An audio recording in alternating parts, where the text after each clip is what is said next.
ಕರ್ನಾಟಕ ಹಲವು ಸೃಜನಶೀಲ ಕಲೆಗಳ ತವರೂರು. ನಾಡಿನ ಸಾಂಸ್ಕೃತಿಕ ರಾಜಧಾನಿ ಎನಿಸಿರುವ ಮೈಸೂರು ಇಂದಿಗೂ ಸಹಸ್ರಾರು ಕಲಾವಿದರ ನೆಲೆವೀಡಾಗಿದೆ. ಮರದ ಕುಸುರಿ ಕೆಲಸ ಮಾಡುವ ಹಲವು ಕಲಾವಿದರು ತಮ್ಮ ಪಾರಂಪರಿಕ ವೃತ್ತಿಯನ್ನು ಇಂದಿಗೂ ಮುಂದುವರಿಸಿಕೊಂಡು ಬರುತ್ತಿದ್ದು, ಇದರ ಕುರಿತು ಒಂದು ವರದಿ ಇಲ್ಲಿದೆ.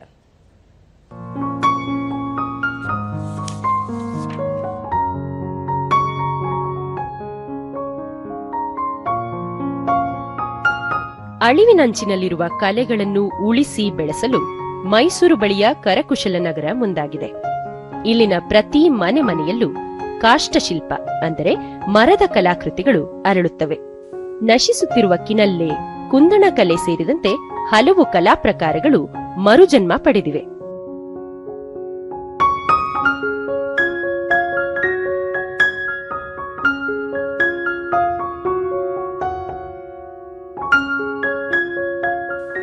ನಾನೂರಕ್ಕೂ ಹೆಚ್ಚು ಮನೆಗಳಿರುವ ಕರಕುಶಲ ಬಡಾವಣೆಯಲ್ಲಿ ಪ್ರತಿ ಕುಟುಂಬದವರು ಮರದ ಕಲಾಕೃತಿಗಳನ್ನು ನಿರ್ಮಿಸಿ ದೇಶಕ್ಕೆ ಕೊಡುಗೆ ನೀಡುತ್ತಿದ್ದಾರೆ.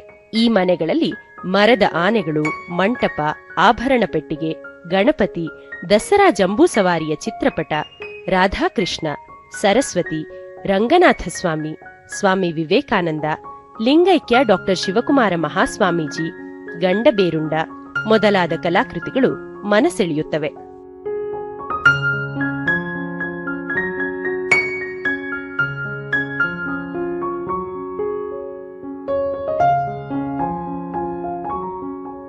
ಇನ್ಲೆ ಕಲೆ ಪಾಶ್ಚಿಮಾತ್ಯ ದೇಶದಿಂದ ಭಾರತಕ್ಕೆ ಬಂದಿದೆ.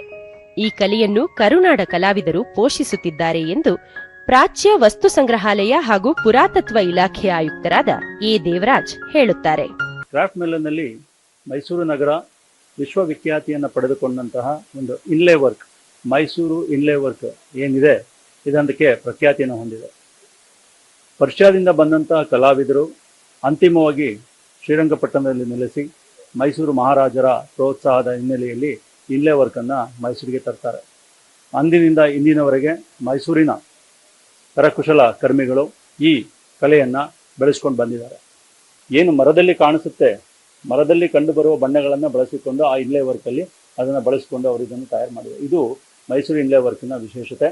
ಕಳೆದ 50 ವರ್ಷಗಳಿಂದ ಕಲಾಕೃತಿಗಳನ್ನು ತಯಾರಿಸುವ ಮೂಲಕ ಬದುಕು ಕಟ್ಟಿಕೊಂಡಿರುವ ಕರಕುಶಲನಗರದ ನಿವಾಸಿ ವಿ ರಾಜು ಇಂದಿನ ಪೀಳಿಗೆಗೆ ಈ ಕಲೆಯನ್ನು ಕಲಿಸಲು ತಾವು ಸಿದ್ಧ ಎನ್ನುತ್ತಾರೆ. ನಾನು 10 ವರ್ಷದಲ್ಲಿ ಕೆಲಸ ಸೇರಿದ್ದು. ನಮ್ಗೆ ಇವಾಗ 62 ವರ್ಷ. 50 ವರ್ಷದಿಂದ ನಾನು ಕೆಲಸ ಕಲಿತಾ ಇದ್ದೀನಿ, ಕೆಲಸ ಮಾಡ್ತಾ ಇದ್ದೀನಿ. ಫುಲ್ಲು ಎಲ್ಲ A to Z ನಾನು ಕೆಲಸ ಮಾಡ್ತೀನಿ. ಇದರಿಂದ ನಮಗೆ ಸ್ವಲ್ಪ ಅನುಕೂಲ ಆಗೈತೆ, ಆಗಿಲ್ಲ ಅಂತಲ್ಲ. ಫುಲ್ಲು ನಾನು ಯಾರು ಬಂದರೆ ಕೆಲಸ ಕಲಿಸ್ಕೊಡ್ತೀನಿ. ಇದು ನಮ್ಮ ತಲೆಗೆ ಎಂಡಾಗೋಯ್ತೈತೆ ಫುಲ್ಲು. ಇವಾಗ ಯಾರು ಕೆಲಸದವ್ರು ಬಂದ ಅಂದ್ರೆ ಕಲ್ಸ್ಕೊಡೋಕೆ ರೆಡಿ ಇದ್ದೀನಿ. ನಾನು ವಾಲ್ ಪ್ಲೇಟ್ ಮಾಡ್ತೀನಿ, ಮಂಟಪಗಳು ಮಾಡ್ತೀನಿ, ಪ್ಯಾಚ್ಗಳು ಮಾಡ್ತೀನಿ, ಆರ್ಚ್ ಐಟಮ್ ಮಾಡ್ತೀನಿ. ಕಳೆದ 40 ವರ್ಷಗಳಿಂದಲೂ ಮರದಲ್ಲಿ ವಿವಿಧ ಕಲಾಕೃತಿಗಳನ್ನು ತಯಾರಿಸುತ್ತಿರುವ ರಾಜ್ಯ ಪ್ರಶಸ್ತಿ ಪುರಸ್ಕೃತ ಕಲಾವಿದ ಎಂ ಸಂಪತ್ತಾಚಾರ್ ತಾವು ತಯಾರಿಸುವ ಕಲಾಕೃತಿಗಳನ್ನು ಜನ ಖರೀದಿಸಿದರೆ ಕಲಾವಿದರ ಬದುಕು ಹಸನಾಗುತ್ತದೆ ಎನ್ನುತ್ತಾರೆ.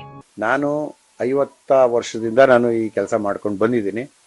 ನಾನು ಗಣಪತಿನೇ ಆಗಲಿ, ಒಂದು ಮರದ ಗಿಡದ ಗುಂಪು ಆನೆನೇ ಆಗಲಿ, ಗಣಪತಿನೇ ಆಗಲಿ, ಗಂಡುಬೆರುಂಡನೇ ಆಗಲಿ, ಎಲ್ಲ ಪದಾರ್ಥನೂ ನಾನು ಮಾಡೋಕ್ಕೆ ಸಿದ್ಧ ಇದ್ದೀನಿ, ಮಾಡ್ತಾ ಇದ್ದೀನಿ. ನನ್ನಿಂದನೂ ಇನ್ನೊಂದು ಸ್ವಲ್ಪ ಜನ ಕಲ್ತ್ಕೋಬೇಕು ಅನ್ನೋದು ಒಂದು ನನ್ನ ಆಸೆ ಇದೆ. ಕಲಾವಿದೆ ಭಾಗ್ಯಮ್ಮ ಮದುವೆಯಾದ ನಂತರ ತಮ್ಮ ಪತಿಯ ಕಾರ್ಯದಲ್ಲಿ ತಾವು ತೊಡಗಿದ್ದು ಮರದ ಆನೆ ಸೇರಿದಂತೆ ವಿವಿಧ ಕಲಾಕೃತಿಗಳನ್ನು ತಯಾರಿಸುತ್ತಿದ್ದೇವೆ. ಕಲೆಯನ್ನೇ ನಂಬಿ ಜೀವನ ನಡೆಸುವ ಕಲಾವಿದರಿಗೆ ಸರ್ಕಾರ ಮತ್ತು ಸಾರ್ವಜನಿಕರ ಪ್ರೋತ್ಸಾಹ ಅಗತ್ಯ ಎನ್ನುತ್ತಾರೆ. ಆನೆ ಕೆಲಸ, ಗಣಪತಿ ಕೆಲಸ, ಮತ್ತೆ ರಾಮನ್ ಕೆಲಸ ಎಲ್ಲ ನಾವು ಮಾಡ್ತಾ ಇದ್ದೀವಿ. ನಾವು ಇದ್ರಲ್ಲೇ ಜೀವನ ಮಾಡ್ತಾ ಇರೋದು. ನಮ್ಗೆ ಈ ಕೆಲಸ ಬಿಟ್ರೆ ನಾವು ಇನ್ಯಾವುದು ಬೇರೆ ಏನು ಮಾಡಲ್ಲ. ಪಾರಂಪರಿಕ ಕಲೆಯಿಂದಲೇ ಜೀವನ ಸಾಗುತ್ತಿದೆ. ಕರಕುಶಲ ನಗರದಲ್ಲಿ ಪ್ರತಿಯೊಂದು ಮನೆಯಲ್ಲೂ 4 ರಿಂದ 5 ಜನ ಕಲಾವಿದರಿದ್ದಾರೆ. ಕರಕುಶಲ ಬಡಾವಣೆ ಒಂದು ಕಲೆಯ ನೆಲೆಯಾಗಿದೆ ಎನ್ನುತ್ತಾರೆ ಕಲಾವಿದ ಎಸ್ ಮಂಜುನಾಥ್. ನಾವು 35 ವರ್ಷದಿಂದ ಕರಕುಶಲನಗರದಲ್ಲಿ ಇದ್ದೀವಿ.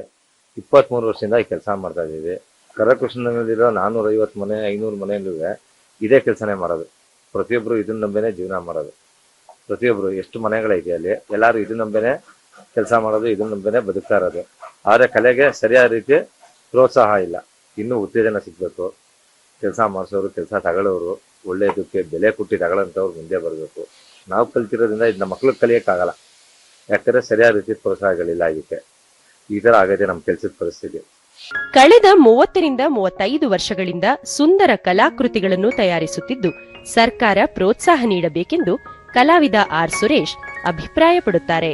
ಇದರಲ್ಲಿ ತುಂಬಾನೇ ಅನುಭವ ಇದೆ, ತುಂಬಾನೇ ಇಷ್ಟ ಆಗಿದೆ ಈ ಕೆಲಸ, ಸೂಪರ್ ಆಗಿದೆ ಕೆಲಸ. ಆಮೇಲೆ ಇನ್ನೊಂದೇನಂತಂದ್ರೆ ಇದು ತುಂಬಾ ಕಲಾಕೃತಿಗಳು ಹೊಸದಾಗಿ ವಿನ್ಯಾಸವಾಗಿ ನಾವು ಮಾಡ್ತಾ ಇದೀವಿ. ಅದನ್ನ ಮಾಡ್ಬೇಕು ಅನ್ನೋದು ನಮ್ಮಲ್ಲೂ ಇದೆ. ಜನ ಸ್ಟೂಡೆಂಟ್ ನ ಕಲಿಸ್ಬೇಕು ಅನ್ನೋದು ನಮ್ಗೆ ಆಸೆಗಳಿದೆ. ಸೊ ಪ್ರಪಂಚದಾದ್ಯಂತ ಈ ಕಲೆ ಬರೀ ಮೈಸೂರಲ್ಲೇ ಮಾಡುವಂತದ್ದೊಂದು ಆಗಿರುತ್ತೆ. ಸೊ ನೀವು ಆ ಕರಕುಶಲ ನಗರಕ್ಕೆ ಹೋದ್ರೆ ಪ್ರತಿಯೊಂದು ಮನೆಯಲ್ಲಿ ಇದನ್ನ ಮಾಡುವಂತದ್ದು ನಿಮಗೆ ನೋಡ್ಲಿಕ್ಕೆ ಸಿಗತ್ತೆ. ಅಳಿವಿನ ಅಂಚಿನಲ್ಲಿರುವ ಇನ್ಲೆ ಅಂದರೆ ಮರದಲ್ಲಿ ಮರದ ತುಂಡು ಅದ್ದಿ ತಯಾರಿಸುವ ಈ ಅಪರೂಪದ ಕಲೆ ಉಳಿಯಲಿ, ಸ್ಥಳೀಯರಿಗೆ ಧ್ವನಿ ದೊರಕಲಿ, ಕಲಾವಿದರ ಬದುಕು ಹಸನಾಗಲಿ ಅಲ್ಲವೇ?